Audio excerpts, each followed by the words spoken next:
Yay! And I'm Streaming admitting our live. error. What? That's my favorite part is where they're telling you they're preparing for the live stream, but it's been happening the whole time. So all of us being like, it's preparing. I just speak for myself. You probably are all savvy with that. Welcome everyone. Day 2 of the Huge Theater Artist Summit.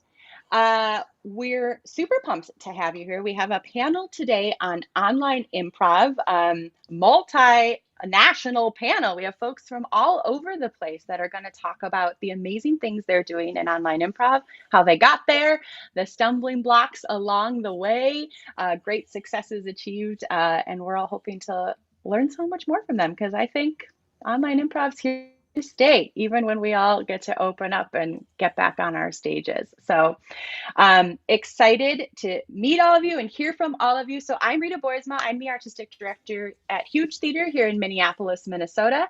I'll be moderating today, sort of throwing out some questions, managing things from the chat. Sean Dillon, our managing director from Huge, our Johnny R Financials, does all the things, is our tech man behind the scenes today. So he's going to be watching that chat, helping us with those questions and with the video shares today. Jill Bernard, Director of Education, recently learned resident, just super cute, like that goal achieved, the cute one, right, Marisol? I have that. Okay, that cute resident cute and improv is here today to help us with any translation needs with Marisol as she shares her beautiful work from Colombia. So she's here with us today, and then I will just go around and I will have the panelists introduce themselves, share your name, pronouns if you choose to share, and then where you're coming from, what theater you're a part of, and your role. So, well, I'll just turn it up. Coko, why don't you start us off?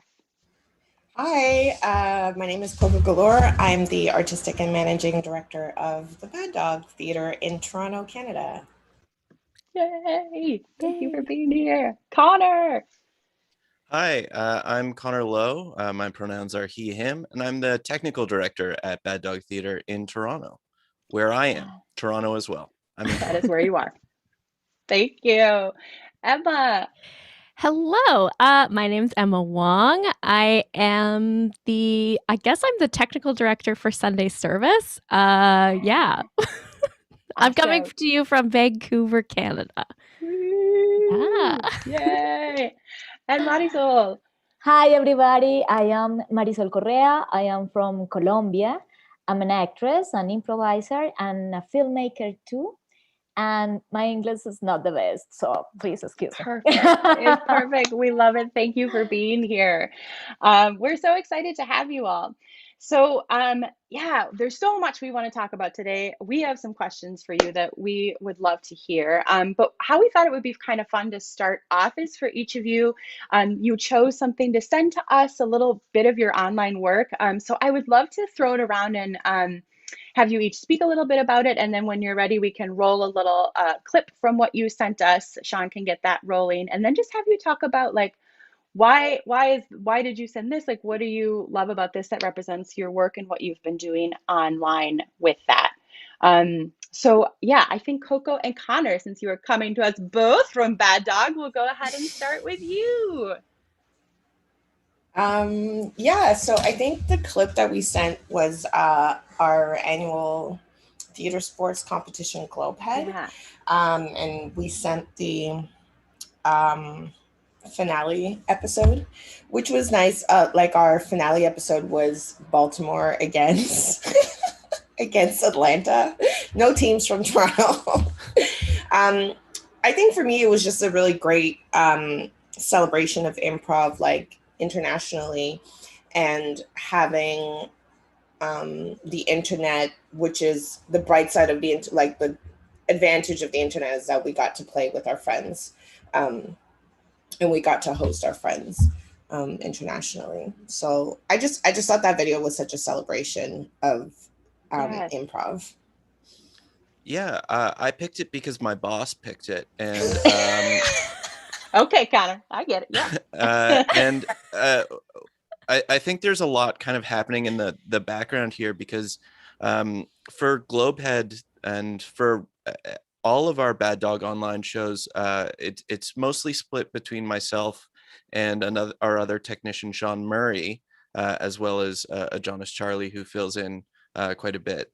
And I think we each have our own individual styles, but for the most part, we want our online improv to feel very clean, to feel very polished, but still have an element of play to it. There's a lot we're trying out for the first time, and we use a streaming service called StreamYard for most of our shows, which is like very simple to use, but it I don't want to get too far into it, just talking tech stuff, but it can be a bit of a barrier to those with slower computer systems, or those who just have a phone to stream off of. So yeah, it's finding that balance for us, and I think we did an okay job of it here, I think. Yeah. we will later in the panel, we have a chunk of time where I would love to hear from you, Connor, and you, Emma, too, who have really run a lot of, and Marisol, I think, as well, like really run the tech side of things on this. Because I know here at Huge, it's sure been a barrier for me. It is not my area of expertise. I see that deck on StreamYard and I'm just so mad at it. I just want it to do more things. It's fine. So we definitely want to get into some of the details with it, because I know it's been a hurdle for some folks that are really excited to learn more. So yeah, awesome. Thank you for that. Sean, if you feel ready, and Coko, Connor, if it feels like a good time, we'll go ahead and show a little bit of that. Yay. Fuck myself there.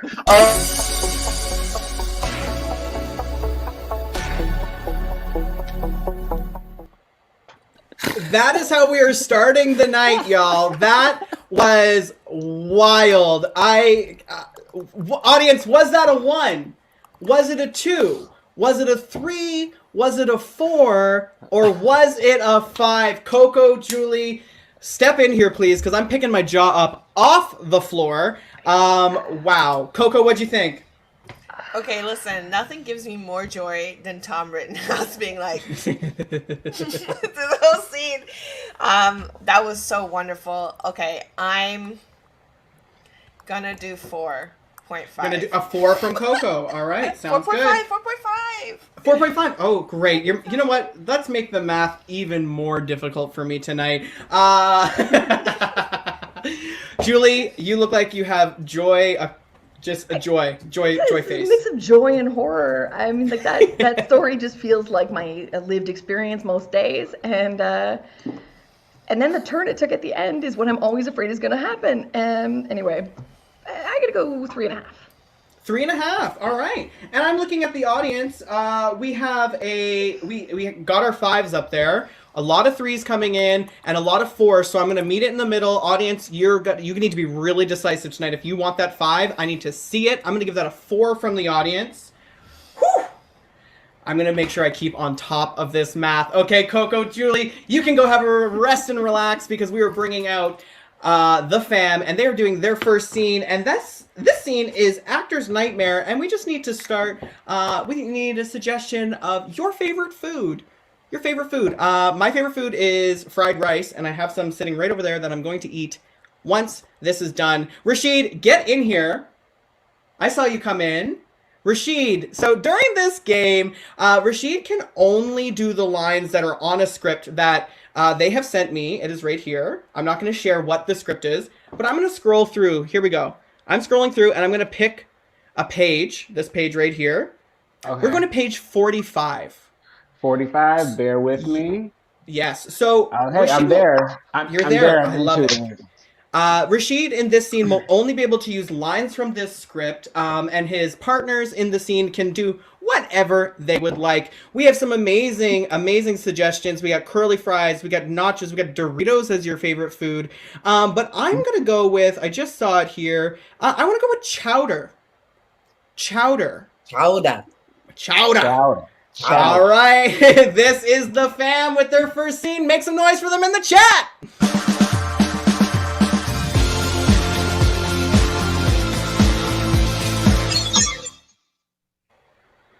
It's thick. Mm-hmm. It must have made him feel better not having to die with nothing on. What? Who? Someone died eating this? I don't. Wait, we got to take this back. I would like some dead food. Hi, I heard you wanted to return the chowder. Now, I was just as scared as everybody else, but I had to laugh. All these men running around naked, their balls flapping between the legs. That's a warning to you. Don't try and return it. I'm going to go back in the kitchen, okay? Can I get some ballless food? I don't want no balls or dead people in my I don't want any balls or dead people in my food. We said it was farm to table. Like, what do you want? That's not what that means. That's not You're paying for an experience. You're fine. Go ahead, chef.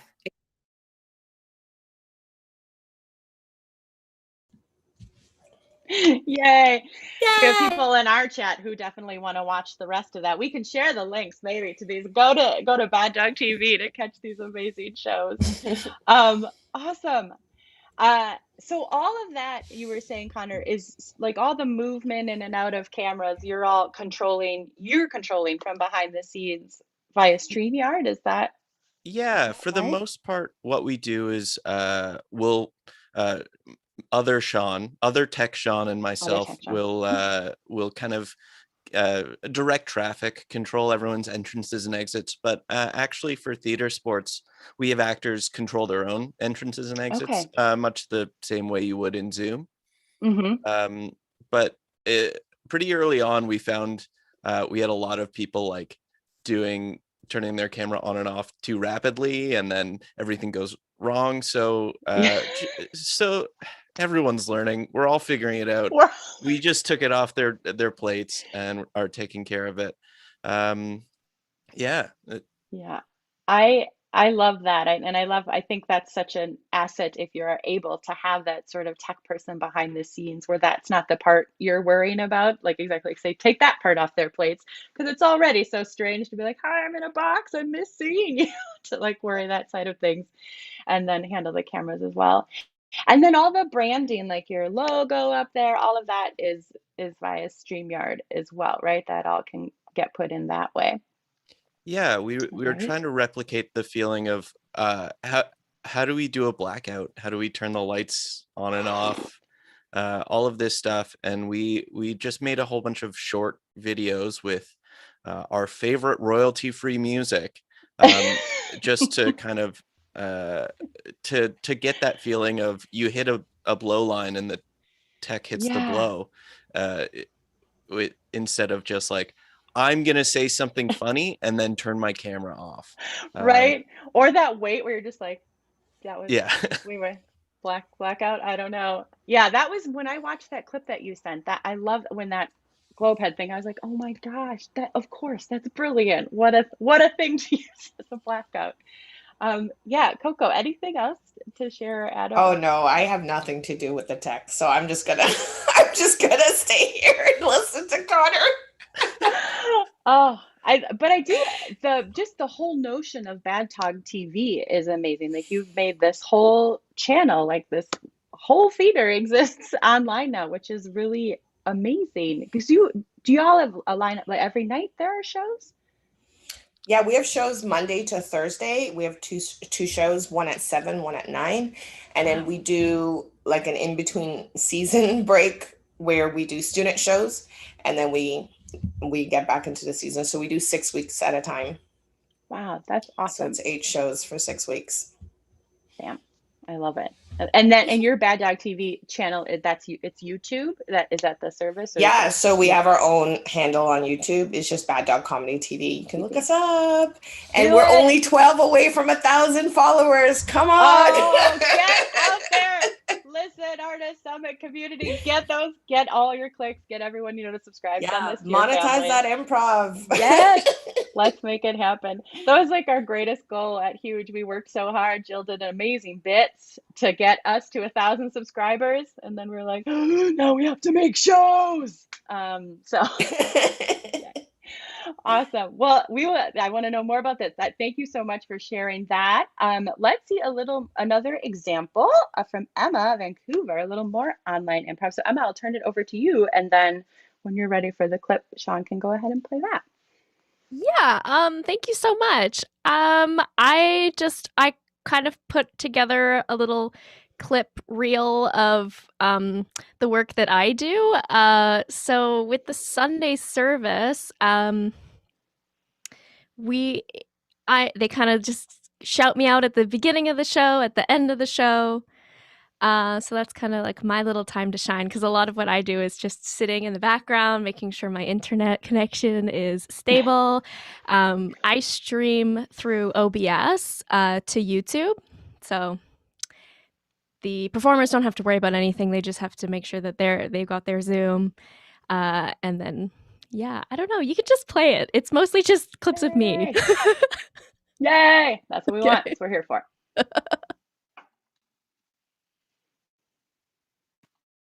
I'm mad at you. All right, Emma Wong, everyone. Emma. I thought I was gonna get a longer intro. Sorry? I thought I was gonna get a longer intro. Do it again. What were we expecting? Based on nothing. Do it again. Get out of here. All right. This next person I want to. Anyway, Taz, great to see you again. I don't want to take up any more time. This next person, how do I even be? Taz, do you even think about maybe not being the shiny? It could just be the shining problem. Oh, everyone! Woo! You were taking too long, so. Come on, Taz. Oh. Emma, how's it going? How's the chat looking? How's the tech? Yeah. Oh, yeah. Cool. This is what my voice sounds like. We had some technical problems earlier because you tried to log in to our YouTube with a VPN hider, and I was like, nope, it's a hacker, and I blocked you. Oh, here we go. Technical director Emma. Hello. In the chat, doing everything. How are you doing, Emma? How was your Sunday? I'm pretty good. The chat is telling me that there might be an offensive comment. Do you want me to read it out loud? So yes. Sure. It Yeah, says of course. A pain in my butt. That's the cutest offensive comment. It's fine. Keep those offensive comments coming. I love our audience. Unfortunately, they will have to be banned. So take the ban hammer down on them. But Emma will be our liaison between chat to show. I take care of the both of chat. you. Absolutely. And how was your Sunday? It was good. I had lots of good food today. Awesome. That's all. That's great. That's a great Sunday. Can you tell us at least one of the items of food? I had hash browns from Denny's. Hell oh yeah! my gosh, that sounds amazing. Yes, Yeah. Sounds so good. Denny's. Skillets. Moon over my head. Just glancing at the chat. Apparently, we cut out for a little while too. Really? Oh no, did we? So it was just us. Giggling. I don't know how long for though. So. Let's get an answer from the chat. We're back though? Yeah. I don't think we were ever Was it we were gone for a while? It's just buffering for a second. Oh jeez. All right. It was very funny if we were just doing this. Yeah, just for us. Yeah, I think we were. We essentially are. We Yeah. essentially. All right, we're gonna do our long form portion. What's going on in the chat? They We were- love you, Emma. Emma for Prez. Emma cool scrunchy. Emma is my Yeah. AOC. So yeah, things look good. Wow. Nice. There's love, Emma. Emma's my You're doing great on the chat. Emma cool People are there scrunchy. just to talk to you. I think We're doing a so. show in the background. Yeah. Cool. Welcome. Hello, I've heard. Hello. I saw the news story about the talking cat who runs a cat cafe, so I'll be Yeah, here to come check it out. on in. Come on in. This is your first visit then? Yeah, I mean, I've been to a dog cafe. That was wild. That was out of control. I lost a shirt. Oh, I'm getting a page. Take it. I got a call. It's from 1-800 LA Looks. That's an important call. You don't want to drop that call. Okay, but if I leave you alone in here to take this call, be cool, okay? I won't make any of the cats feel. Be cool. I'll He's be a cool. sensitive cat. I'll be cool. Are you being? Oh, what? What's this mysterious cat with a tiny hat doing? Don't be cool. Be cool. I'm cool. Hey. What are you getting? You're getting up to some cartoon mischief. What are you doing? Hey, don't get into any trouble. I don't want to get blamed for something you do, okay? Oh, hey! You just stop throwing my boots around. Hey! Yeah. So silly. So silly. That's what we all need right now, though. So silly. Yeah. Yeah, so I guess should I talk a little bit about the sort of things that okay, so yeah, like I said, just a little bit of like chat moderation. I have the YouTube up. So the performers in the Zoom, they don't see the YouTube chat unless they have the YouTube up as well. So I'm grabbing suggestions from there and kind of like building a little bit of a pre-show vibe before the show starts. So I'm curating music to like kind of set the like as if we're kind of like hanging out outside the theater before the show starts, and there's music playing and just chatting and stuff, and then the show starts. And then grabbing suggestions from there. And yeah, I set up like technical wizard. I it love is what it is.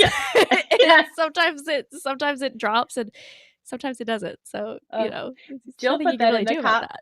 in the comments. She said this is very humanizing, which is so true. Like, but this is such an isolating platform where like obviously really can be. So it's just like so. A cat is about to enter this scene. This is what we mean. This is what life is now. This scene. I'm a person. What's happening? We're not doing a scene. But it is so comforting to be like, oh, thank goodness the internet crashes everywhere. Yeah, exactly. I just did a whole scene and my camera was frozen and I didn't know. know. Yeah. And so go. Sorry, I didn't mean to cut you off. I just no, it's totally true. The other thing I included was a little bit of the music and the sound effects. So I think actually with Jill, that was the first booth hell sound effects scene. So I'm the tech booth, I'm the sound, and I just threw sound effects at them during that scene, and they had to use those sound effects and improvise around it. And I really enjoyed it. I haven't done too much of that, but it is fun to just play around with during shows. And that you're controlling through OBS as well. I'm controlling that. It's through my computer. Cool. So it's just screen sharing the desktop sound audio, or the desktop audio. Cool. Delightful. Thank you so much for sending that in, through walking us through that. I can't wait to learn more. Thank you, Emma. Marisol, let us go to you and tell us a little bit more about the amazing stuff you all are doing. Thank you, Rita. Well, guys, I want to tell you a kind of story, despite my English, but let's try. Well, long before the pandemic started, I used to go out with my friends to do invisible improvisation on the streets. And we mingle with people in their daily context with a professional camera and with a large microphone, with a boom. Within the team were improvisers, actors, photographers, filmmakers, and even art directors. I remember that we told beautiful stories, and also with a lot of quality, technical quality. Our goal in that time was to give the cinema a bit of the freshness and the spontaneity of improvisation. So we wanted to improvise many audiovisual stories in a very short time. For me, as a filmmaker, it was a dream, because it's very difficult to make cinema in this country, in Latin America in general. So when the pandemic started and all these initiatives to improvise online began to emerge, I understood that it was time to do the opposite process. I mean, it was not longer that the cinema that requires the spontaneity of the improv, but it was the improv that requires the tools from the cinematographic language. It was very clear for me from the first moment I faced this obstacle of communicating through through electronic devices. Yeah. This obstacle of not being able to touch my partner, not being able to feel ourselves as improvisers. So I thought in that moment that we need, as improvisers, to make some changes in the way that we used to train, because I thought, because if some of our senses are taken, I mean, the touch, smell, and even taste, we must fortify the other ones. I mean, vision and hearing. And visual and hearing senses are the definition of audiovisual, right? So we need to fortify that senses, because doing online improv, by doing online improv, we must know that it's not only about what my colleagues say or how they say it, but also of what surrounds them. And very important, what kind of decisions they made in relation with the camera, how they relate to us through this, and what is important, because that information for the audience is making the story. I mean, people are used to watch movies in the cinema where every object, color, painting, I don't know, if a baby's crying, whatever, everything interferes either in the psychology of the character or directly on the story, right? And it will be reconnected with a new frame or a new character or a dialogue, a test, or an event later on, like in improv, I hope you understand. Yeah, it's great. So I think, I understood that these computers and cell phones and iPads during virtual or online improv must do the job that a professional camera does on set. You know what I mean? Mm-hmm. It doesn't matter if we have the latest cell phone or whatever, but the objective of the cinematographic language is that we need to make. And yes, the most important point in this story is that communicating through a screen requires a specific language, and we need to work on it. So I want you see this video and imagine some stories while watching it. Please. Hope you enjoy it. Yay.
just like a rainbow, reflecting sunshine.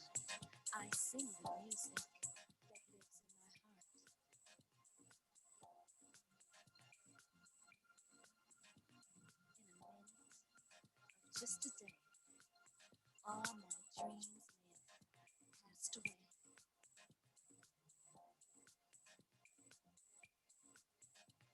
And the music would still be there,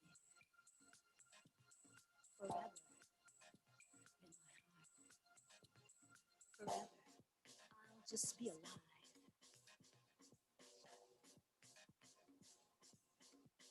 To sing my song, to play my life, to open my heart, to let the music fill my mind.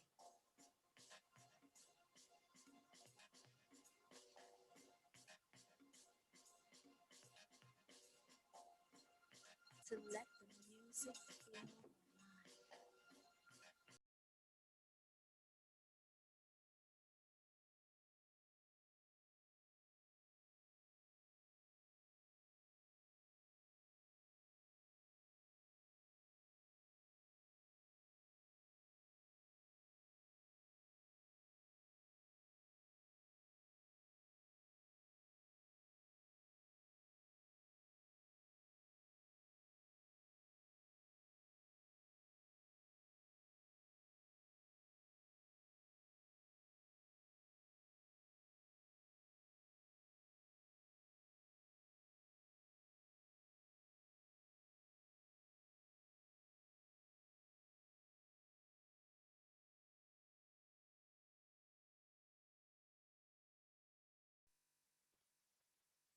Okay, that's it.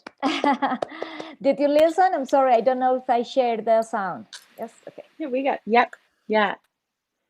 Thank you for sharing that. That was beautiful. I love how, like you were saying, that sort of cinematic cinematography language that we can really utilize in this medium. That I know, for me, speaking for us, like when when we saw some of your work, I know Jill has said this as well. We were like, oh, they're using the camera like a camera, like it move. Look at this, I'm over here. Yes, yes, we Like, can do it. And please do it.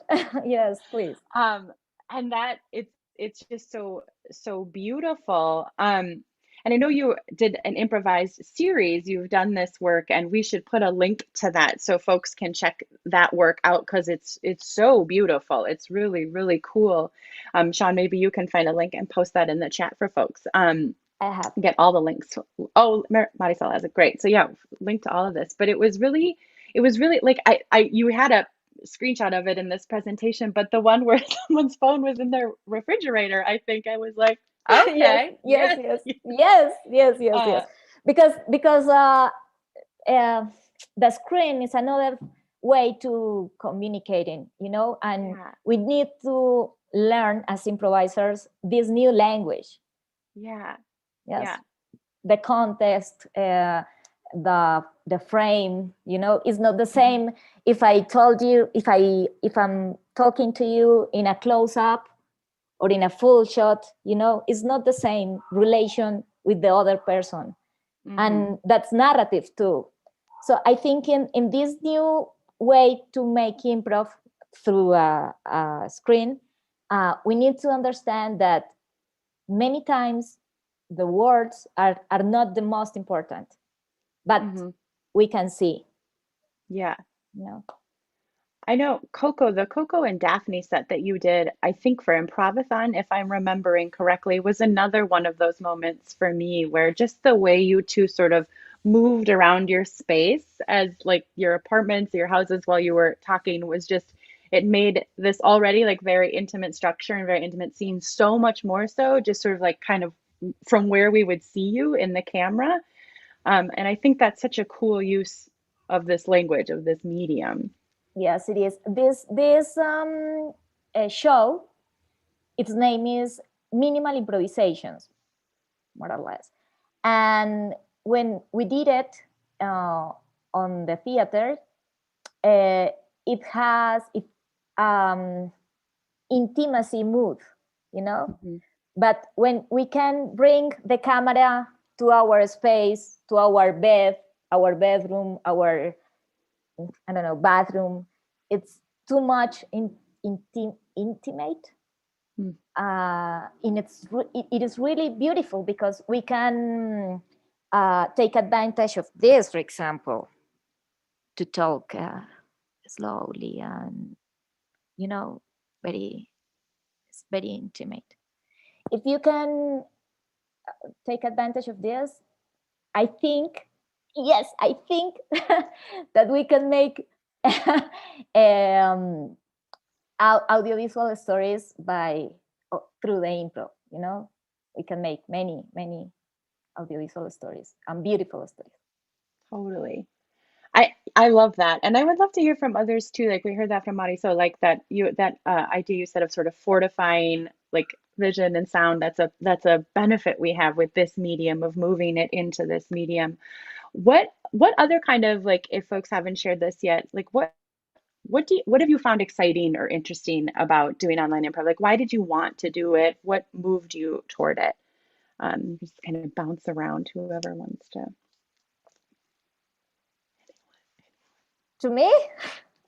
Are you To asking? anybody. Like I think you were sharing like that was what really drew you into this, and it was like a really exciting benefit to moving improv online. But I'm curious if others have found things like that as well as they've been doing this. Yeah, I think for us, one of the things that was really important for us when we moved online was accessibility.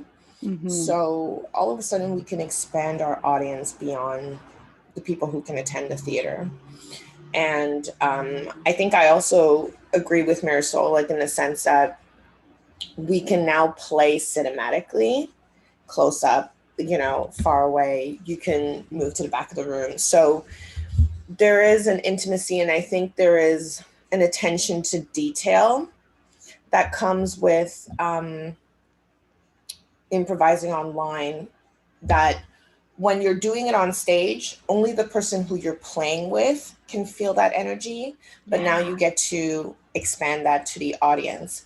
So like it's kind of really cool because improv is now cinematic or online, and I don't think that's what we thought when we first started, and it just expanded that way.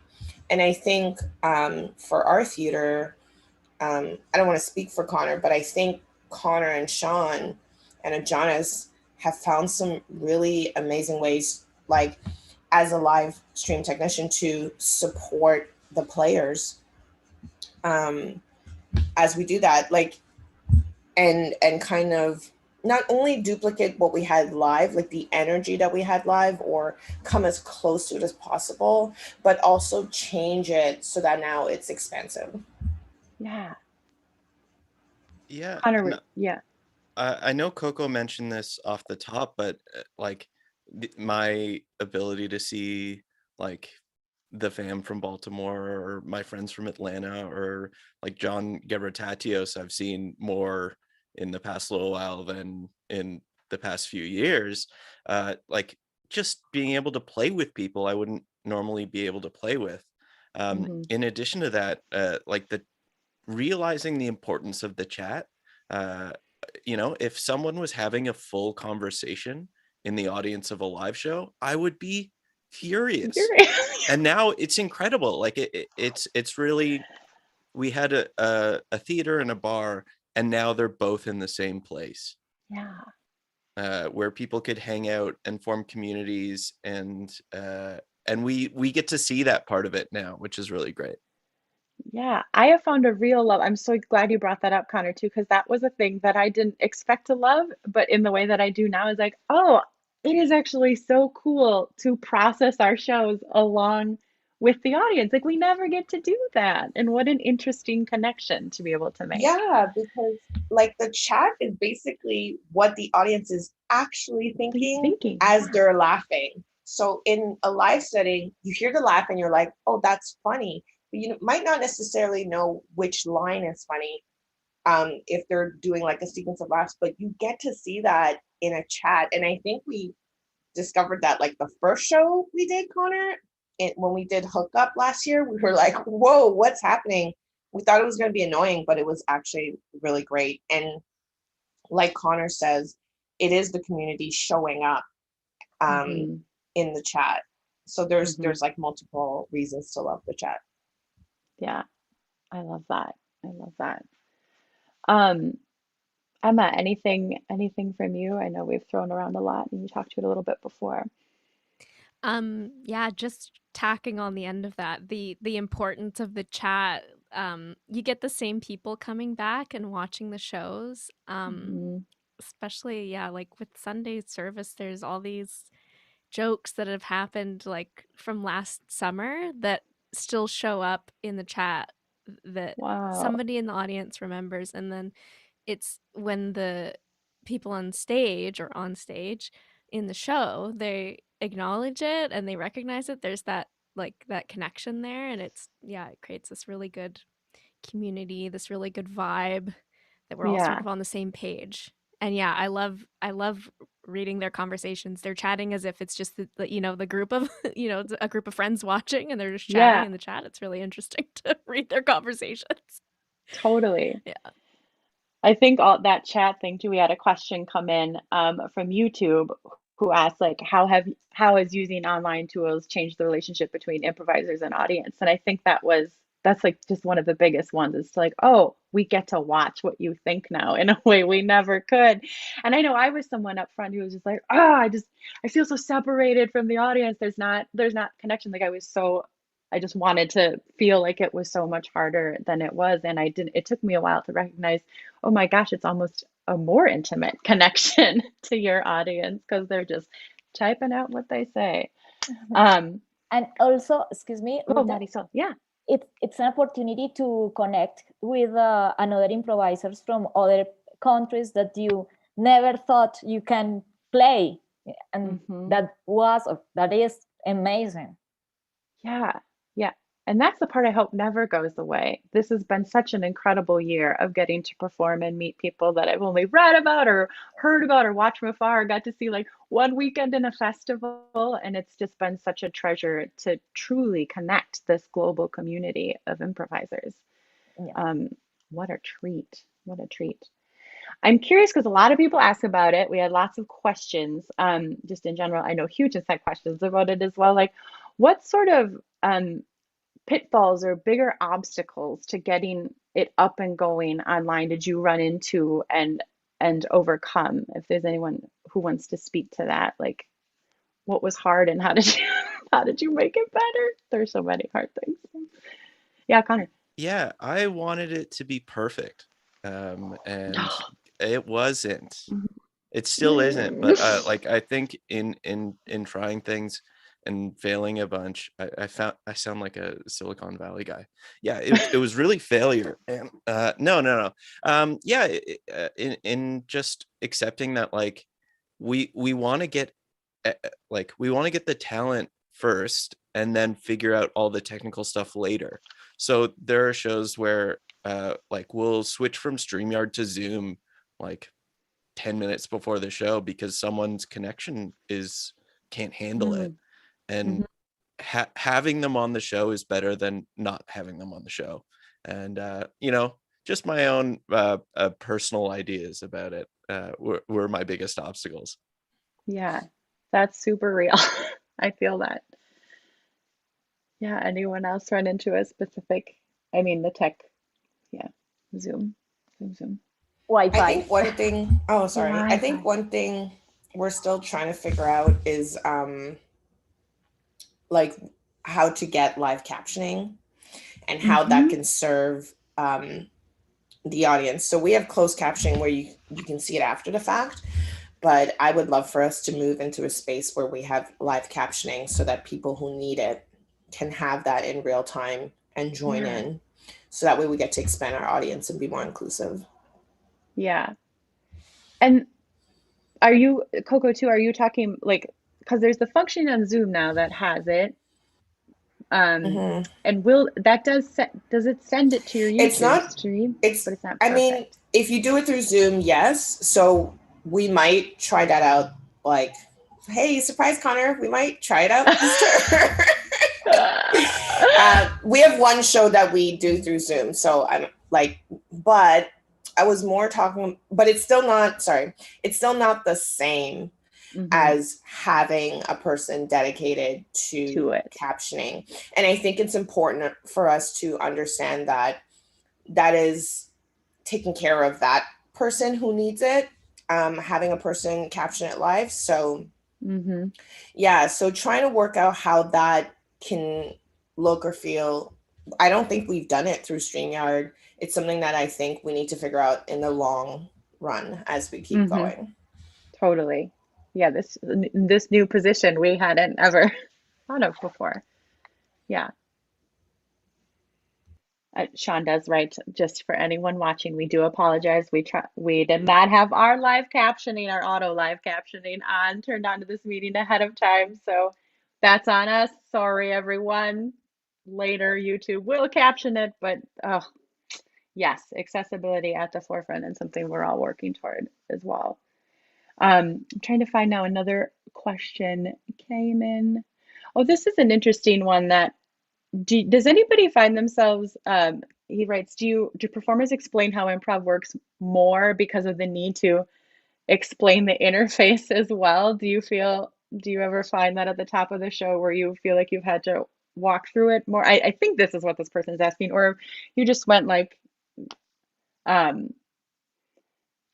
maybe I'm not reading that question. Does anybody have any thoughts on that? Do you find that you have to explain improv more in this medium than if you were in a live stage situation? I suppose then the audience is coming in with the agreement that they maybe know what it is. I don't know.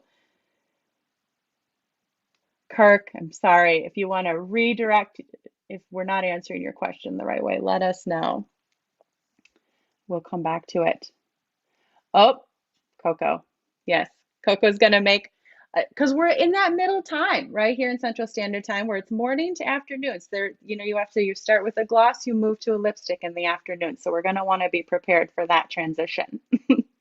Kristen has a question for y'all. How have you encountered new promotion hurdles now that you're competing globally online? Promotional hurdles. I know that's a chunk that we wanted to talk about, so maybe we can kind of jump into that promotion and for this work. If anybody wants to speak to that.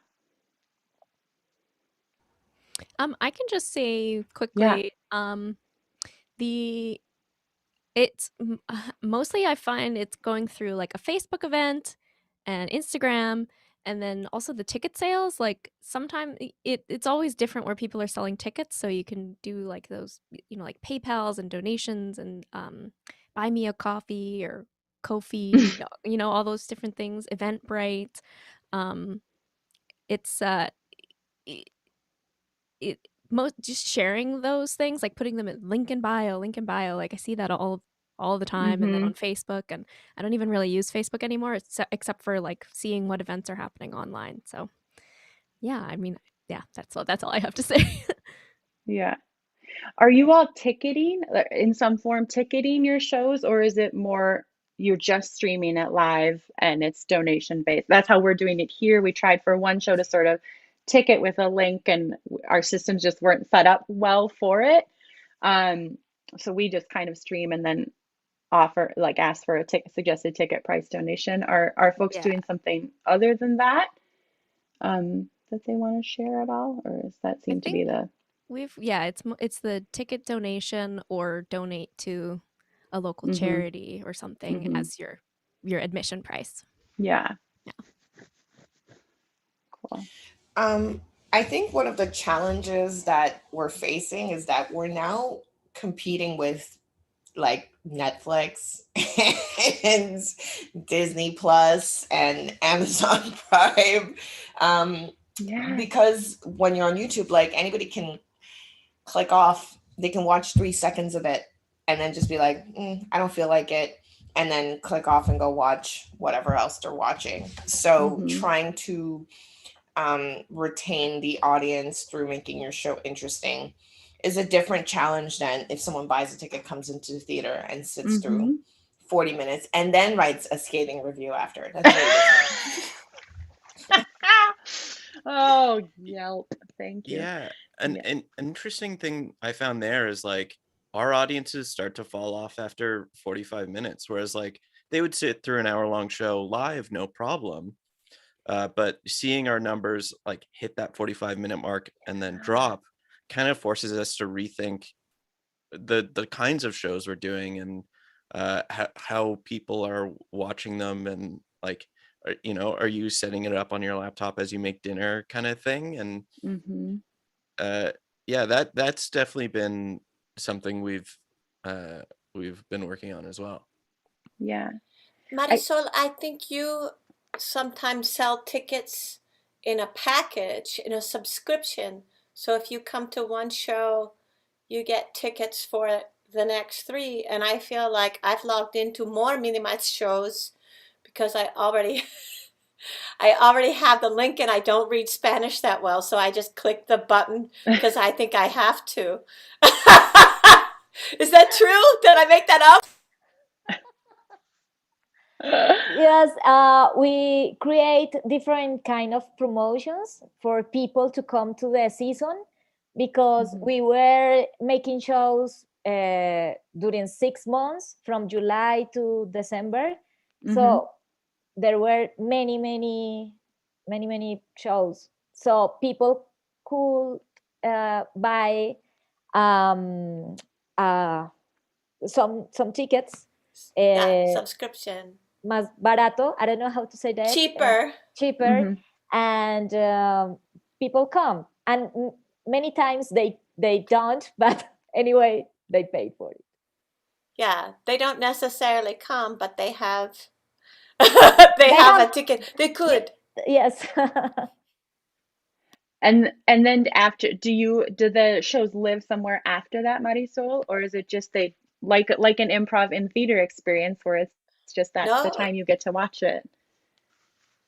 Sorry? No podemos ver más tarde. Es solamente en el momento, right? You can only see it at the time.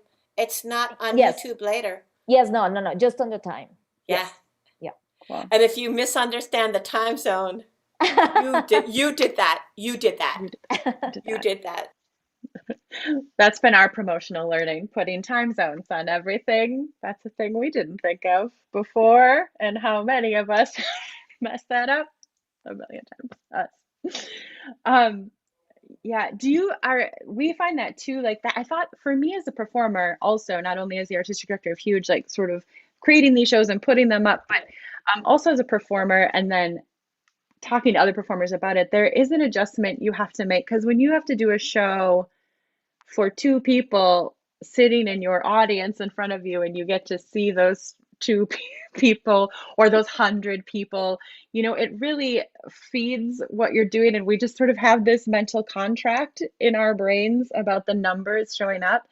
And I know that was hard for our performers in the beginning who were doing shows, and there's only 7 people live watching, and they were really sort of measuring their success in that way that I just think isn't a measurement anymore, because, then I would write to them 2 days later and I was like, well, it has 98 views now. So it's just nobody could put their eyes on a screen at 7 p.m. That's all it was. So it's not you, but that was a hard adjustment, like as a director and a show producer and a performer, which is that number is not accurate. That's the households that have the screen on. You can have 3 people watching one screen, so it's not really accurate to like one person watching, like one household watching means one person. But yeah, so we face the same challenge. We used to take our shows down, and we stopped because we wanted to let people have a chance to watch it when they could. And the thing that they don't get to join in is they get to see the live chat, and they're like, oh shit, I missed that. So try to come back to watch it at the time that it's happening, because they see that they can be part of the chat. Yeah, that's a great point. Check that. Questions that are coming in.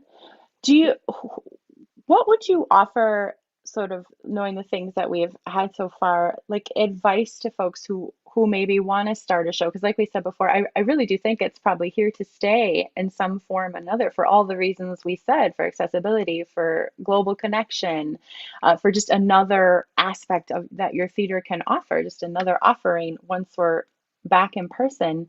In terms of online, though, taking this to like on a screen, what sort of advice, the first steps would you offer people who are wanting to develop something in this medium? I think my thing would be to accept that this is the medium you're using. All of our kind of original attempts at moving improv online was trying to replicate the stage experience. And then as soon as we realized that we're not on stage, but we have all these other tools that we can use, it really opened us up to a lot of things. Sean, the other tech, runs a show called D&D Live, where the stuff he's able to do is incredible. And it's like this fun translation of D&D to an improv show to an online show, which kind of gets closer to D&D.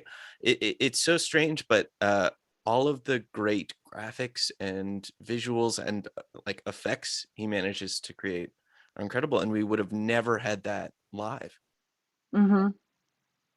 Yeah, totally.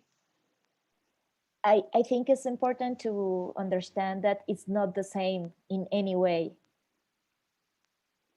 It's another thing, and you have to discover it. Yeah. We do a show that we've done a show at Huge for many years called Creature Feature. It's like one of our flagship shows before Huge was huge. And it's an improvised monster movie. And we do it every year, around Halloween.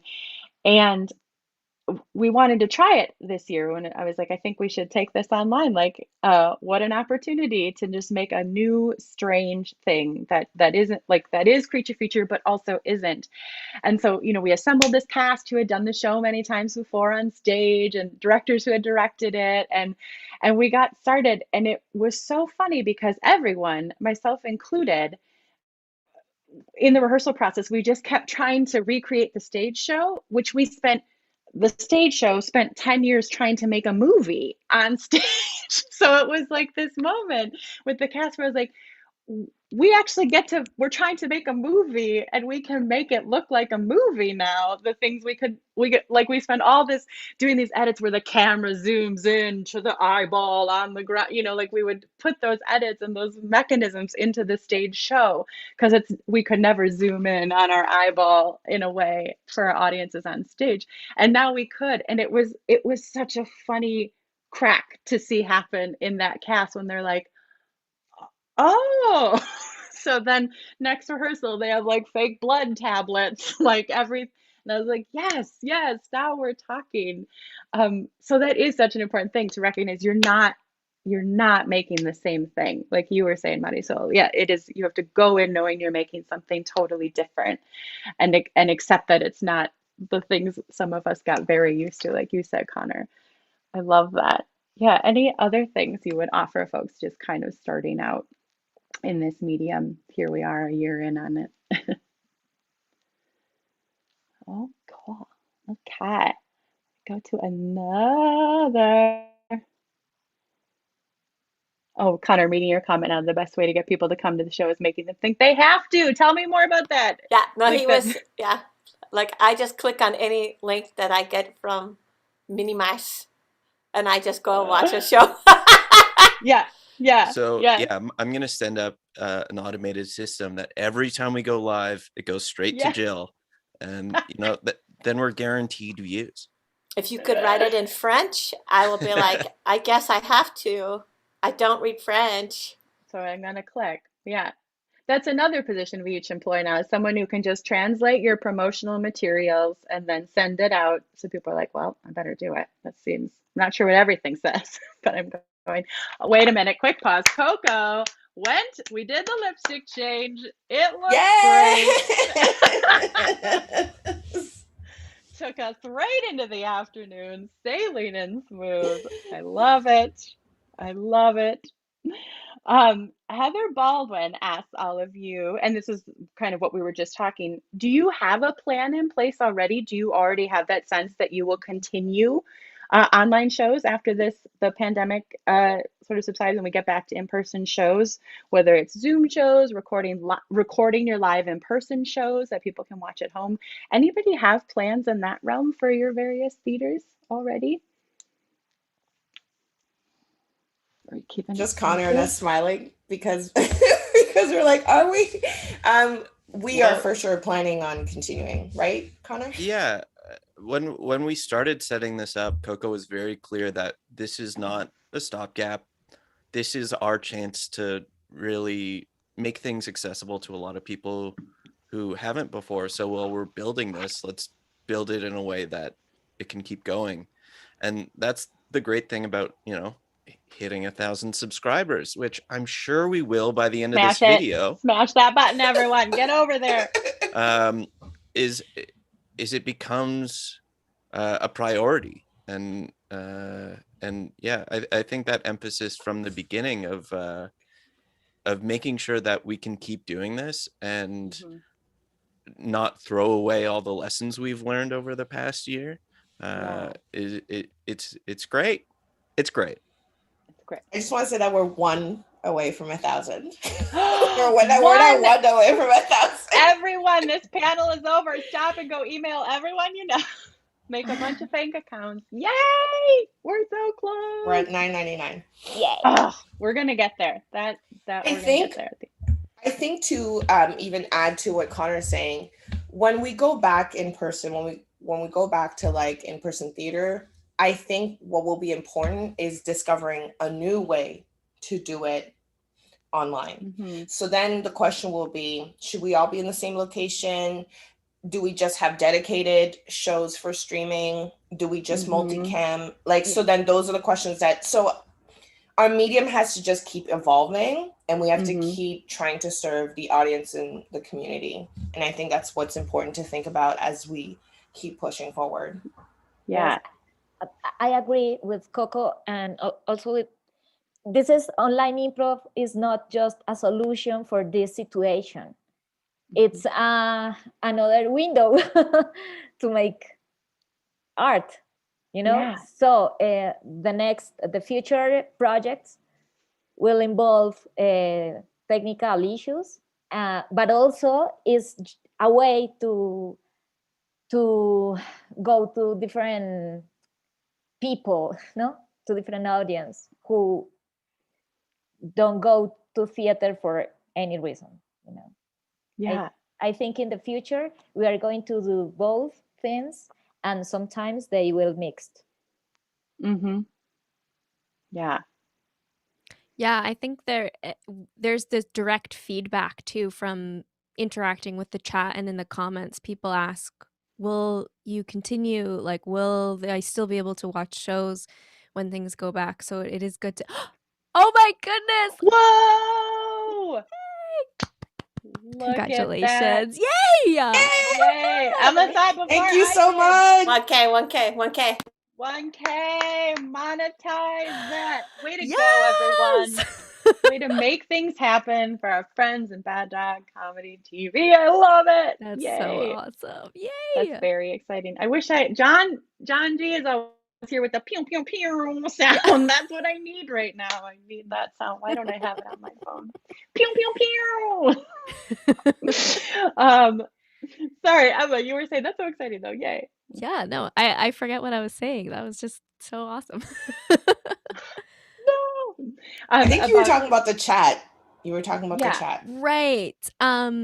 Yes, I think right now, I mean, I don't know, maybe they have plans. I'm kind of just in the tech booth in my little room, but maybe they want to keep doing it live or recorded live online.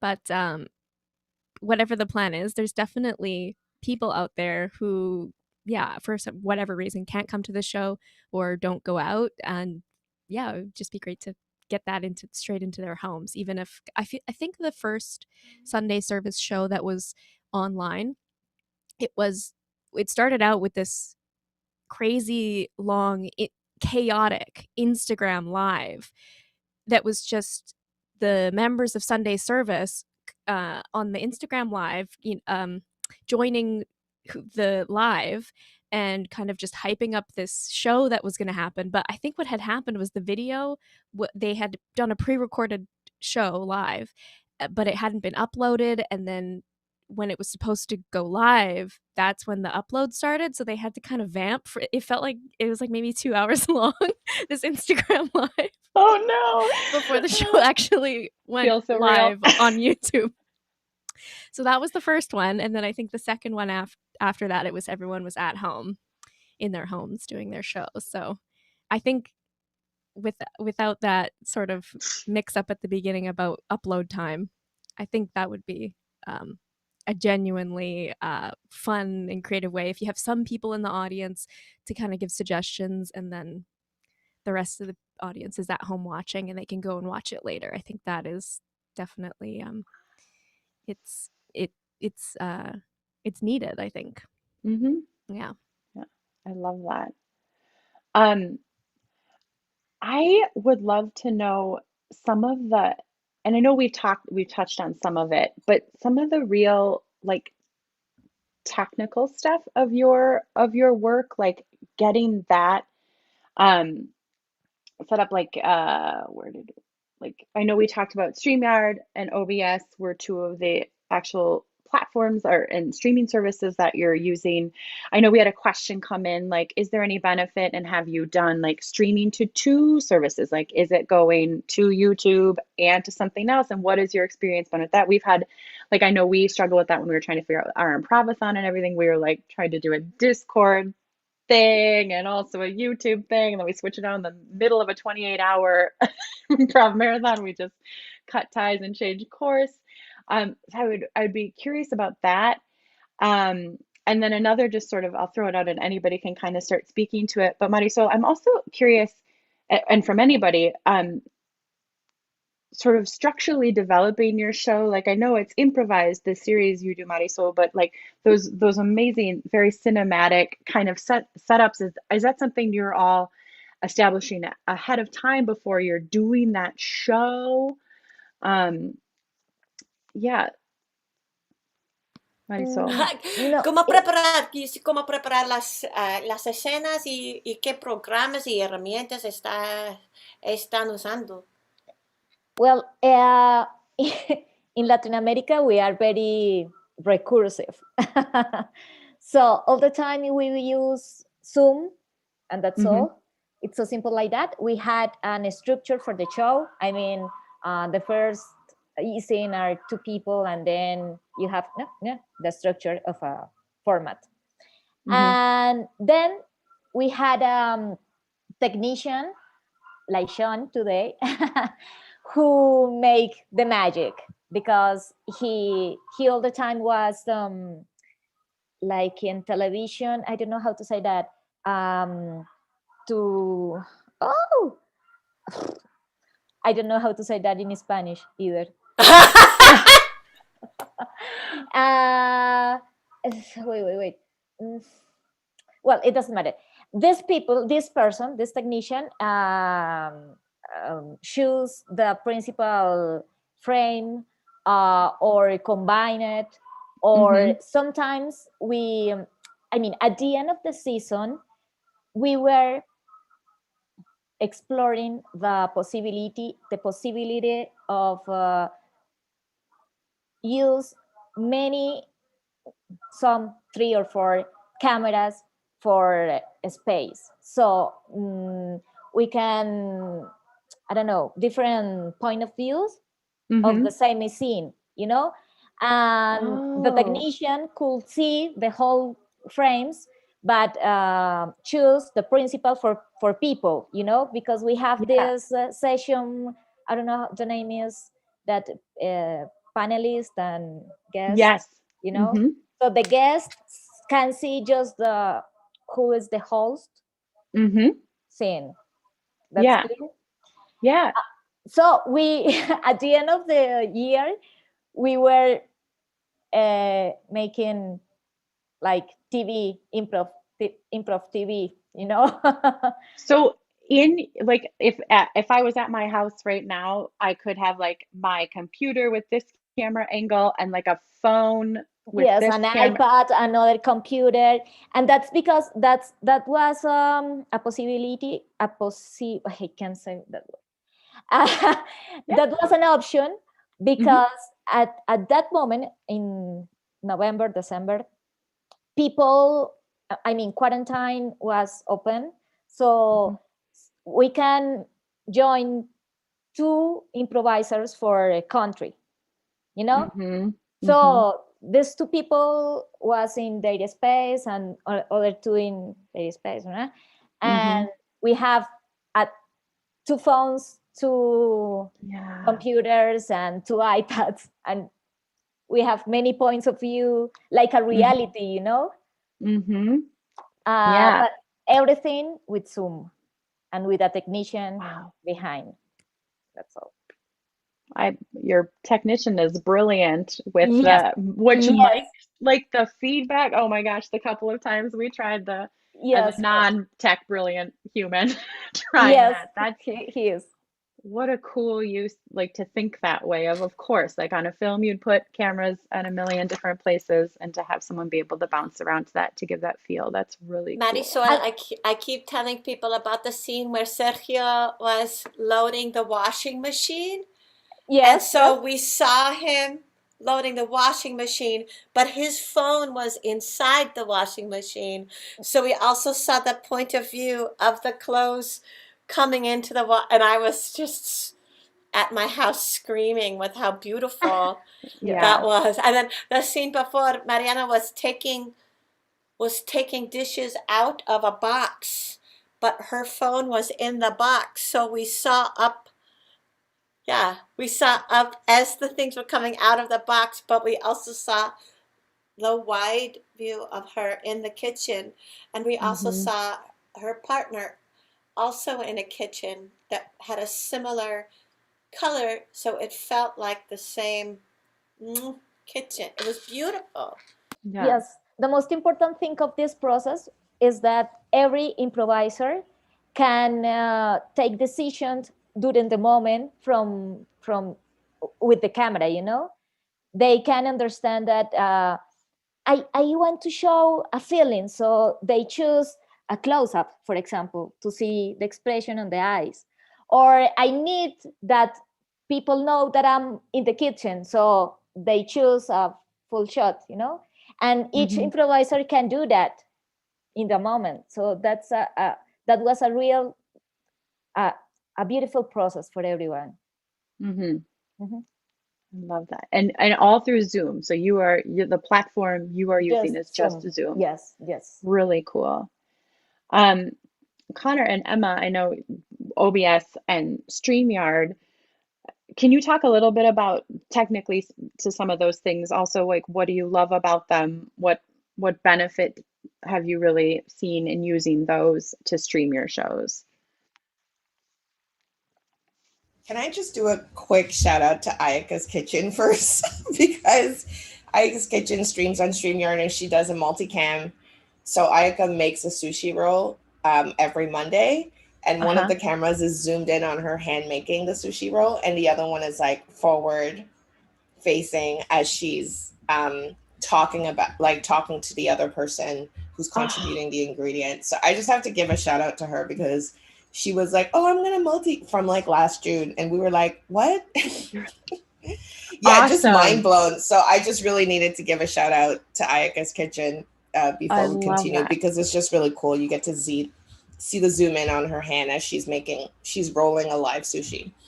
And we can watch that on Bad Dog TV. Yes? Yes, you can. Yes! That now has 1,000 subscribers. I was going to say, now that you're subscribed, you can go watch.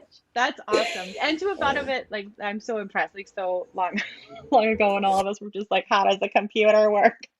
Again, that's just me. Awesome. Yeah, Connor, Emma, from your streaming services, like, what are things that you discovered and loved about those specifically that you think make your shows more successful? I'll go. Yeah. I think with OBS, you can create different. It's called a scene. So you have the opportunity to like loop videos, add music, and you can kind of create like a little pre-show section, so that kind of gives the performers a backstage sort of like, you have the music kind of playing in the background, and the show's about to start, and the chat starts streaming in on YouTube. And then with also having the chat separate from the Zoom, the actors can talk to each other, communicate messages kind of secretly over the Zoom chat that aren't seen by the audience. So it's nice to have that sort of backstage kind of like magic things happening behind the scenes. Yeah. Yeah. And the other thing with OBS, with the option to like switch to a sort of like a coming soon or a stay tuned, it gives you that kind of that buffer time where if something goes wrong, you can kind of leave it on the stay tuned, fix something that's going wrong in the background, and then cut back to your show. So it's useful So for smart to have that hiding ability. things. Yes. Oof, yes. I love that. This is out of a curiosity too, and Connor, maybe you'll have something to add on this too, just as someone who's tried to run some of these shows, not through a streaming service, more so from Zoom. But I know you said, Connor, before that your actors did have control in the Globe had like where they can, or theater sports where they can bring their cameras on and off. Like, do you all use the chat or something when it's more like the tech person is bringing people in? Are you like, I want to come in here, or is it sometimes they just turn your camera on, you're like, I'm in this now, or is it just a little bit of both? I've always just been curious, like, what's the best use of that? Yeah, 90% it's like we have our own kind of little language with different codes of like, bring me in when this happens, or I want to have a Okay. scene with this person. So that's what happens 90% of the time. 10% of the time, feeling a little cheeky, I'll throw someone in. But yeah, for the most part, like for each format or show, we'll kind of change things based on what the show needs. Okay. So if it's a show where they need to have control of their own cameras, then I'm hands off. But if if it's something where they don't have to worry about it, I can kind of direct traffic and kind of help direct to the next scene in the next location. Then we communicate that in our private chat. Well, and StreamYard has that functioning where it can be where the people control their own cameras. And Yeah. is that something they're doing? They're in Zoom then doing that, right? And then, or no? No, so StreamYard is like what appears on the screen in StreamYard is exactly what the audience sees.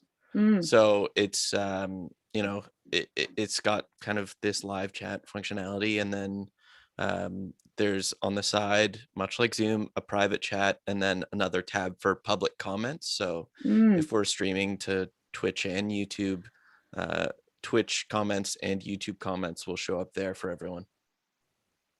Cool. Were you going to say something else, Connor, to that before I ask my selfish question, because I'm still learning about. Yeah, I think part of the reason we chose StreamYard is we didn't want it to feel like the business meetings everyone was having 8 hours a day on Zoom. And then also because I was terrified of OBS. Just the idea of having to program everything for every show it seemed so intimidating. And then discovering StreamYard and all the functionality it has, like I'm not going to be as precise with my placement of people's screens or different graphics. I don't have that level of control, but it's simple enough and easy enough that I can do it quickly, know what I'm going to get, and be able to improvise within it. I don't have to build a new scene if I want to change something on the fly. Yeah, I'm just not that great at programming things quickly. Awesome. And then I saw you kind of react to when I threw this question out. I know John Gabatatios threw this into the chat. And you sort of said it with Twitch. And have you done this streaming to two services at once? And what has your experience been with that? Is it worth it? Does it make it very complicated? We did a live stream last fall where we did 24 hours of the game Among Us. And we like YouTube because people understand YouTube and know to go to YouTube to watch things. But because we were streaming a video game, we thought we'd kind of get some traction on Twitch. Whereas I feel like a lot of our audiences aren't familiar with other platforms. And it also becomes another thing we have to moderate, because right before we started the channel, we were talking to our friends at a different theater who had some awful experiences back when everyone decided to be awful online. I mean, everyone's awful online all the time. Always. Yeah. But, you know, specifically targeting Zoom. So making sure we had that kind of line of defense for moderating comments and online interactions. Like, we've never had anything bad happen, knock on wood, but I don't know that we really gained too much by kind of not watering down, but kind of spreading ourselves a little more thin. Awesome. Yeah, that tracks. We tried one time with a Facebook combo, and it was, yeah. Jill, your mom got a Twitch account just to watch you on comedy? Yeah. And I told my niece, and and so now all my niece and I do is bits pretending that my mom is like a big time Twitch influencer. I went in on this bit. Yeah. It's quality. That's so great. That's really funny. Oh, sorry. No, I was go. just gonna say, I really understand that, like, that feeling like, oh, our audience doesn't really, they don't get Twitch, and it's, yeah, it's, you really have to weigh like whether or not, because it is a very different community, and you kind of have to weigh whether or not it's worth it to like maybe reach a couple people, or then there's also that risk of attracting, you know, trolls. For sure. Just want to avoid that. Yeah. Thing we didn't always think about, like, what audience do we want to reach with this show? And now it's like, well, that grass can go real far. Amazing. I love that your mom's on Twitch. I just want to add to it. Also, one of the things we were thinking about is how, when you're streaming through YouTube, and I think you can also do it on Facebook Live, is you can then screen it to the big screen. So then people don't have to watch it on their computer. They can watch it on TV, like a TV screen. Which is awesome. So, because this is all we do all day now. Yeah. This question came in the chat, which I love, and I would love to hear from all of you. What makes a successful show for you in this online medium? What are your sort of boxes that get ticked for you in your head where, like, yeah, that felt like a success? I think the first thing that is important to know is that the people, the audience, know perfectly what is the show about, you know? If the people knows what it's going to see, the people will enjoy it. And you as an artist can make a real connection. This is the first thing, I think. I mean, to take up a great communication with your audience. And the other thing is, if we are talking about the improv, is jump to jump and enjoy it. You know, it's you were talking about the connection with the audience at the beginning of the panel, and I think it's another thing. It's just different. Could be closer or not. It depends. But the audience is right there in that moment, no matter the, I don't know, the local time, no matter if they are on the streets, on the car, on the bedroom, it doesn't matter. But they are connected with you because they want to connect it, to be connected or to feel connected with somebody else, and that person is you. So jump and give yourself and get connected. I love that. That's beautiful. Everybody watch this show. We got 1,000 subscribers for Bad Dog. Please, everybody go watch. Do we have get your tickets? Follow the Jill Bernard. Just click whatever so you can watch Minimas. Like, it is amazing. It is amazing. Please watch. Yeah. What about from Connor or Coko or Emma? What are the things that you walk away where that show felt really good for you? It's so difficult to kind of separate myself from the idea of like doing a show to a full house, versus doing a show to two people. And so I've actually stopped looking at the like live number a little less, but what I do look at is how often are people chatting, like how, because that's the feedback, those are our laughs. And in the same way you can do a show to a few people and get a bunch of laughs and feel good about it, like it's impossible not to tie your own self-worth to how much people respond to you, and so that's the different metric of how people are responding that I tie my self-worth to. Gotta just look at it. I think for me, there's two things I kind of look at, and part of it is about the fact that we are in a fucking pandemic. And no one is feeling their best right now. So one of the measures for me is whether or not the improviser had a good time. So I look for improviser feedback, whether or not they felt like they performed well. So that's important. And then the other thing is I look at the number retention. So that's how I kind of measure it, is I don't care if it's 2 people or if it's 7 people, did that number stay the same through the whole thing? That's such a great way. Because if I look at a drop off, I'm just very analytical. I try to look at the pattern of why there's a drop off.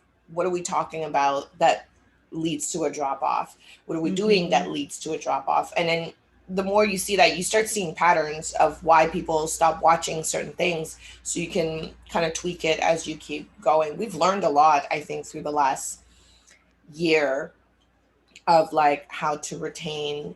I mean, we're by no means like experts or anything, but you see little things and you learn a lot about what keeps an audience staying on a YouTube channel. And we just tweak it as we go. So one of the things is the number drop off.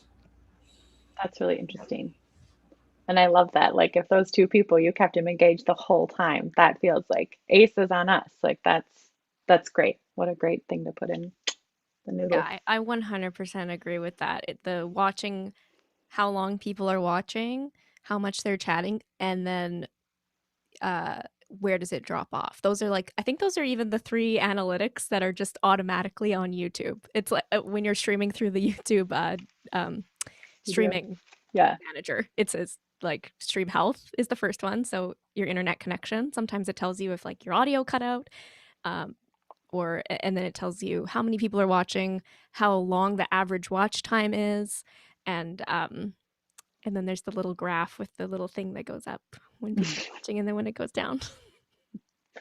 Yeah. The other thing, like thinking, if it's successful, is if the performers are having a good time, and the Sunday service has guests pretty much every week. So it's really, we try to make it about the guests, and because it is weird to do improv online, or sometimes there's stand-up comedians and they're telling jokes online, and we're all just like sitting in our homes laughing, and it can be weird to just like to be telling a joke and you don't really know if people are responding, and I'm sure all of you have felt that way. I just get to sit quietly behind the scenes and laugh my head off. So sometimes it's good to have people's mics on during a scene or during a story or whatever, even if they're not on video, to hear the laughter is encouraging. Yeah, because that void is hard. Like, even just to have the other 4 people in your Zoom laughing, it was like, thank you for my medicine. Like, exactly. Yeah. The other thing, it's the chat interacting, they're clapping and interacting with each other, or they're, sometimes they just like talk to the performers like as if they are reading the chat along with them. And also seeing on Instagram after the fact or during the show if people are posting about it, or if they're tagging and sharing the videos and stuff. And yeah, so that's also it doesn't make or break a successful show, but it is like, oh yeah, okay, validation. This was a good show. Yeah. Yeah. And another benefit to this platform is like it is one of the beauties of improv is it's this wonderful contract between you and your audience that like you got this special thing that just existed tonight and existed just for you. And now we've moved it into a world where it exists forever. And sometimes that feels terrible because it's something there's so much forgiveness in improv and so much grace and like we made this for you and we made it in this moment. And if it didn't go well, oh well, it doesn't live anymore. But now there's this that it lives forever. So sometimes that can be a real adjustment as a performer in improv, but also what a gift, like these amazing moments. And then to watch it continue to get shared and that interaction beyond that, like watch people discover it for the first time that never would have is very cool in this social media world we live in. I love that, Emma. Yeah. That's great. Marisol, were you going to add something? Yes, about the Instagram, of course. In Latin American, it works very well. It depends how many stories do you have after your show. Okay, it was good. Or and also after the show, we used to talk with people. So we invited to come to the first room to talk with the actors and actresses, and it was pretty cool because if many people come to the talk, we say, okay, they're interested in what we did, or they just want to have fun time. I don't know. It's cool. If people come, we say, okay, we did it right. So it works. Yeah. That's cool. That's a cool idea. So it's like a Q&A with your performers, that's yes, and we dance. We take a glass of a beer or wine or something. Yeah. I love that. Yeah. Jill, make note. Huge means more interactive dance parties after all after our the show. Yes. Marisol, genius. Please come here. Let's make a party after the show. Cannot wait. A good idea. Yes, people like it. People really like it. That's awesome. Sometimes we invited artists, musicians or singers or whatever, to make music in live. So that's awesome. Really, that feeling, like Connor was saying before, like the bar, like you have your audience and your bar, like everything's all the same thing now. Yes, it's a whole experience. Yes. Yeah, that's really cool. I'm just going to give a little poke to any viewers to send in any other questions you have for this amazing panel. Get them in now. We have just a little bit of time left, so we want to make sure to answer any other wonderings you have out there. So throw them in the YouTube chat, or if you're in us in the Zoom webinar with us, you can throw them in there so that we can get these answered for you. Is there anything else from any of our panelists while we're waiting for any other Q&A things to come in that you just like haven't gotten to touch on yet today, or something in this realm that you want to share with folks that are watching just about the whole online improv experience, just in general, or you're like, I really wanted to say this thing today and Rita kept talking? I want to shout out a local sort of improv group that kind of came together during pandemic. They've never done a show together live on stage. So if people are out there watching the improv online and they're like, yeah, I want to do that. They were just a bunch of women who came together and said like, oh, like, we're going to start an improv troupe. They've never done a show together on a stage. It's all been online improv. And I think it's possible. Yeah. So they're called Hot Snack. Hot Snack. Hot Snack. Great name. I love that. So all right, shout making out, a note. Hot Snack. Hot out to Hot Snack, and just in general, hot snacks. I hope you're enjoying some while you're watching with us. I love that. That's really cool, though, to just connect during this disconnected time. That's great. I'm seeing it. Oh, someone has a question. Marisol, specifically, is your improv drama or comedy in what you're doing? Oh, you answered in the chat. I see it. Yeah. But for anybody who's watching on YouTube, could you share? Yes.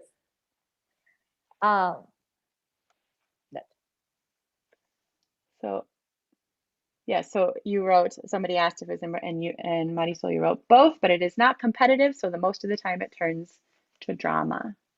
Yes, yes. But I think that is because we like to tell us long stories, like a novel. So we like to develop characters and relations, and you know. So the most of the time is drama, but sometimes it is comedy. I don't know, both. A little bit of both. I love that. We found that Huge does a show called Family Dinner that we've done for almost 10 years now. That was surprisingly fun to do online because it does tend to lean into drama sometimes because it's just you're playing very real people, this family gathering for a meal for the holidays. And there's lots of comedy that I think gets in there because we're on stage and we're feeling that from the audience and we push into those areas. But when that live audience is taken away, and it really did become very intimate in these moments because of this medium we were in, it was really fun to be able to lean into that and lean more in that way in this show. And of any show that translates well, which we have a question coming up on that, structures and shows that translate better almost to online. That was one of them where I was like, oh, what an easy show to do on live. We just literally have to be real people having a Zoom holiday celebration, which is what we're all doing this year. So it wound up translating so well and being so easy to do in this way. And that's a question somebody asked, and I would love that too for like Bad Dog that does something like theater sports. Someone was curious if you found some improv games that work better online than on stage, or forms that adapt surprisingly well. Does anybody else have an example of that? Yeah, I always hated the game Arms Expert. And we started doing a version of it where we would have the people on the top of the screen be like the upper body, and then the other people would be the lower body. And it's so much fun. And then we can also switch the bodies around mid-scene. And so there's stuff like that. I also, one of my favorite theater sports games pre-pandemic was teleprompter, which it's like Pillars, but it's you mouth the words, and explaining to an audience how to mouth words sometimes is very difficult to do. And where now you can just mute it and you have that analog, you have that way to explain it of, that one person on Zoom who's always muted, you're going to be that person. So there are things that are just easier to do online. That's brilliant. I've also always hated Arms Expert. This is like blowing my mind of like, that might be the one way to make it funny. Oh my gosh. Oh, hot tip, writing it right under hot snacks. Okay, this is great. There was a form that we did a show. It's directed by Andrews Yates, and it's called The Oval, which is a parody of The Circle. And that is a form that we did once in person, and it was fun. But when it was adapted to online, it was perfect, because the premise of the show The Circle, if you don't watch it on Netflix, is that these people are isolated in, like, each individual is isolated in their own quarters, and they can only talk to each other through this system, this kind of messaging system called The Circle. That's the real show on Netflix. And so the parody of it is an improvised version, and we do that on Bad Dog Comedy TV. And it's basically just character play. So each improviser comes with a character that they want to play that day, and it's 4 people that are competing for this $100,000 that we all really have in improv.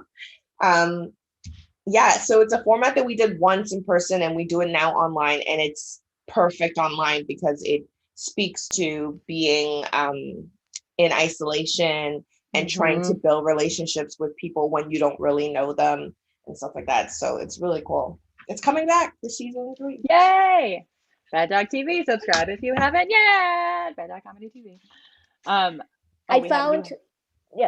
I I found a way to explain to the improvisers the cinematographic language through the games, but not. We didn't use the games during the shows, but during the training. So, for example, this game named Standing, Sitting, Lying. Do you know? Yeah. Yes. Yep. So I use it to explain, for example, close up, medium shot, and full shot.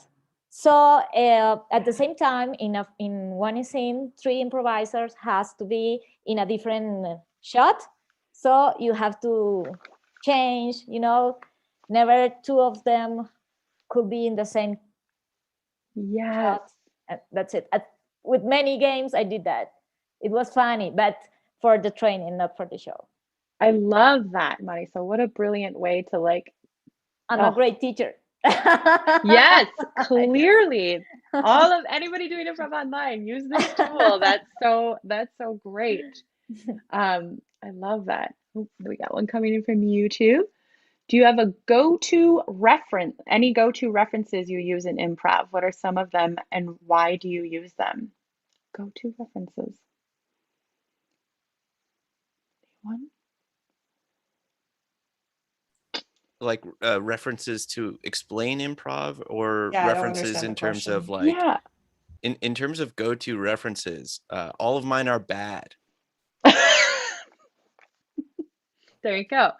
Yeah, Alcator, if you have any other clarifying on that question, we will come back to that one with go-to references. I'm trying to go back. We have one up here. Oh, I love this one too. Maybe this is kind of tied into what that question is asking. It's possible, maybe not, but I would love to hear what is inspiring you right now. What's inspiring you in some of the shows you're doing or that you maybe hope to develop?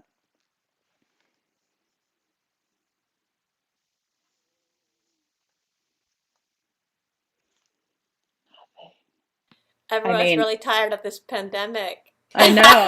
Like literally anything that is yes. Not a lot of inspiration, huh?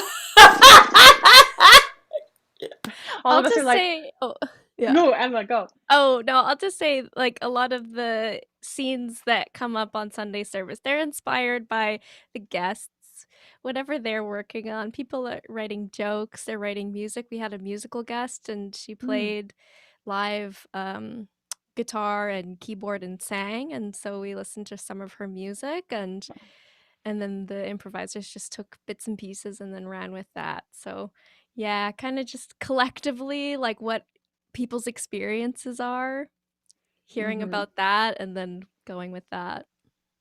Because yeah, it's difficult times. Difficult times. All that I can think about is how do I be a person in the world again? Like I'm this plant now. I just stick straight, don't move, sharp on the top. That's oh, we were about to go in. I think I'm like really fascinated by how people are just dealing with the pandemic and showcasing that. There was a show that was directed by Liz Johnston in season 1 called At Home. And the premise was 3 apartments in one building, and they all have one problem, but how they're kind of like isolated in their own space and how the drama unfolds in it. And yes, they played characters, but I was so fascinated by that concept and how people were dealing with this one minor problem, but also being isolated and the interpersonal relationship that they were dealing with, especially with couples. Like there's nowhere else to go. You have to confront each other. So kind of dealing with the humanity of that was very fascinating. And this show also used angles. So each apartment had to have a different angle that they were kind of filming from. So it's like you got an insight into their apartment and what they were dealing with. It was like a spy camera in people's lives. It was very cool. I love it. Connor was in that. Yeah, my partner is also the director, Liz Johnston. So we, trying to think of justifying the camera was interesting. Of, this camera is our fireplace, or this camera is blank.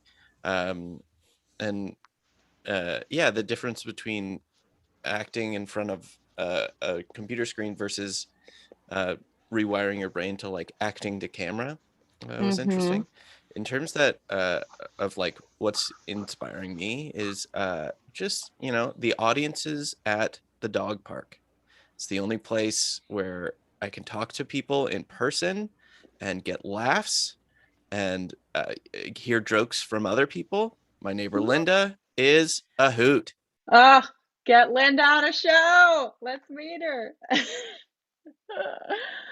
I love that. Yes, just talking to other people. I've lost the ability in real life. Um, Amazing. Awesome. I wanted to come back to a question we had before that I asked it because it came in the chat and then I don't think we understood it, but I'm wondering, somebody spoke to it. I'm wondering if that meant the question where they were like, do you explain improv more at the top of your shows? I don't know, I can't scroll back to what it was, but somebody was talking about that too, with this idea that now it reaches anybody and anybody can watch it at any time and they can just tune in. And I think about that, like we had a comment once on a mess show, which is a group that I'm in that we do an online show, and somebody was just like, what is this? They just like randomly stumble into a YouTube thing and then they're like, and it's like, well, you're welcome for this new experience. But no, we didn't take any time to be like, you're about to watch an improv show. I wonder if that's what that question was. Somebody said something that made me think of, oh yeah, now. Awesome. But the thing is, on YouTube, there's so many things that are improvised. Right. Like all their live streaming stuff is improvised. Like, you know what I mean? I watched my cousin who, this was years ago, she was like 14 and she would go to sleep watching this guy just talk about making lasagna. I was like, why is this so interesting? I didn't understand. I'm not 14, but they can watch that all day, all night. Like, you know what I mean? And it's all improvised. So I find that we maybe even explain it less. Yeah, I think so too. I would agree, Coko. Totally. Yeah, because that's it's what YouTube is. Like, you came here to watch unboxing, but now someone's performing for you. So yeah, listen. Yeah, like we have the kind of standard hosting thing of everything you're about to see is improvised, what that means, et cetera, et cetera. So we say that as much as we used to, but I think if people are on our channel, a lot of them are coming back every week and know what to expect. And like sometimes part of my job will be like, because we have a lot of drag queens as like guest judges and stuff, and they'll do their Instagram lives and bring people to the show, and just explaining in the chat like, no, you don't have to be that aggressive about the team you don't like versus the team you like. This is fine. It's all made up. They're friends in real life. Yes. Yeah. So like having them like if someone showed up to Theater Sports because they saw us in a blog as like a comedy theater and they came expecting stand-up, you wouldn't have that interaction to be able to be like, no, these people didn't write this ahead of time, right? And they wouldn't have the ability to say, hey, what are you doing, and have the comedian answer them directly, which is again another benefit of the chat. Yes, but maybe we'll start throwing that into our actual show. What is this? Let's take a pause. We'll tell you. Yeah, I think maybe it was you, Emma, who said when you were speaking to what is a successful show. I think it was you who said, like, when you walk away, like, this is what our show is. Like, people understand that this is the thing. I don't know if that was you, Emma, but that's what led me back to that question. And I think that's so true. Well, unless anybody has any more questions, throw them in so we can get to them. But any other last thoughts from any of our panelists? This has been so awesome to talk about. I could talk with you all forever. I've learned so much. Any other last thoughts from anybody in general? Just touching again on like how fun it is to be able to interact more with comedy theaters in different cities and countries.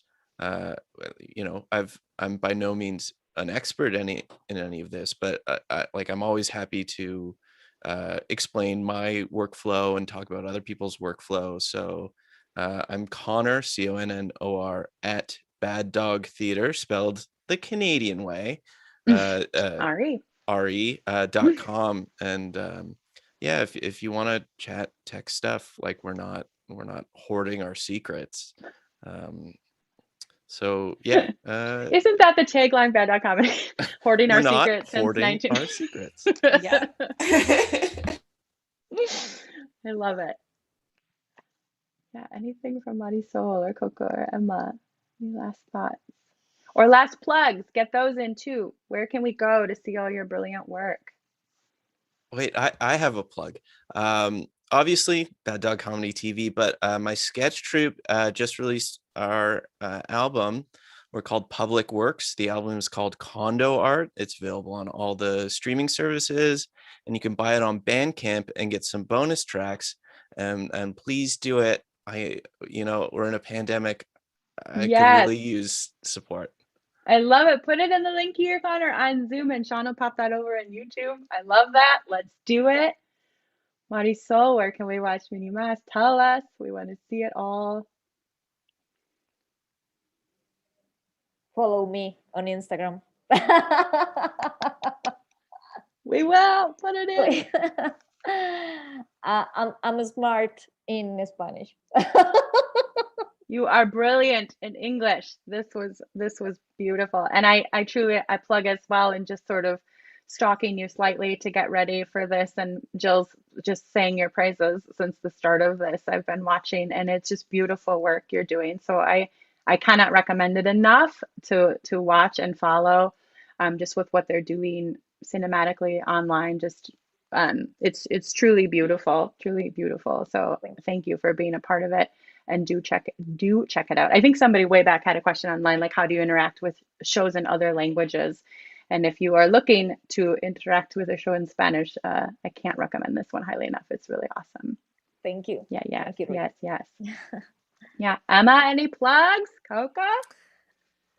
Well, you can watch the Sunday Service Improv tonight.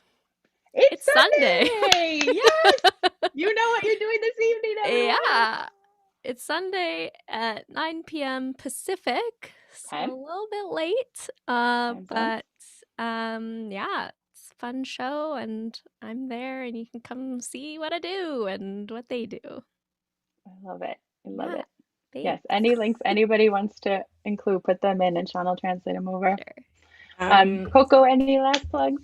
Well, I will always plug Bad Dog, but I'll also just plug myself, which is at Coco Galore. I do snack videos where I get these Asian snacks from this Japanese treat box called Tokyo Treats, and I eat them and I do videos on my reaction.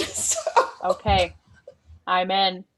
This is why the internet was Coco created. Snack reviews. Do you stream that on Twitch? Yeah, what? No, I just do quick videos and put them on TikTok and Instagram. Nice. Yes, I love it. Snack reviews. Awesome. Well, I have another little invitation. Yes. I have an initiative to explain sex with improv tools. I have a podcast in Spanish, of course, and I have an account in Instagram, and the name is El Sexo Se Improvisa. It is something like we improvise sex. So if you want to follow me, I will write you the account right here. Do it. I found that as well, and was having my husband translate for me as I was watching some of that. So also highly recommend. It's so cool. I love what you're doing with that. It's awesome. Improv can help us literally anywhere and everywhere. So thank you, Jill. Just now we have a graphic for us too. Thank you again, just for all of you just giving your time and your brilliance to this. We've been through it a year. We've learned so much. Clearly, you've all just kept upping the game in the art form. So we're so appreciative of sharing those tools and those tips. Keep it going. We'll stay connected. To anybody who's watching out there, we, like everybody, Huge's doors are still closed. We're still shuttered, but we can't wait to get back to you all. So if you feel so inclined to donate, any amount would be appreciated. You can do that at givehuge.com. And that helps sustain us now and helps us get a jump start back into the real world when we get there, which is hopefully right around the corner for everybody. So thank you so much for considering that. Thanks to Sean back there handling the chat. Everybody in here in Zoom grabbed all those links and tags so you have them. Again, make sure your grandma, everybody is subscribed to Bad Dog Comedy TV. And then anybody on YouTube hopefully got those links translated over there to follow along with the work of all these awesome folks. So thank you so much again, everybody. You were a treat. Goodbye. Goodbye. Take care. Take care. Goodbye. Bye, Jill. Thank you for your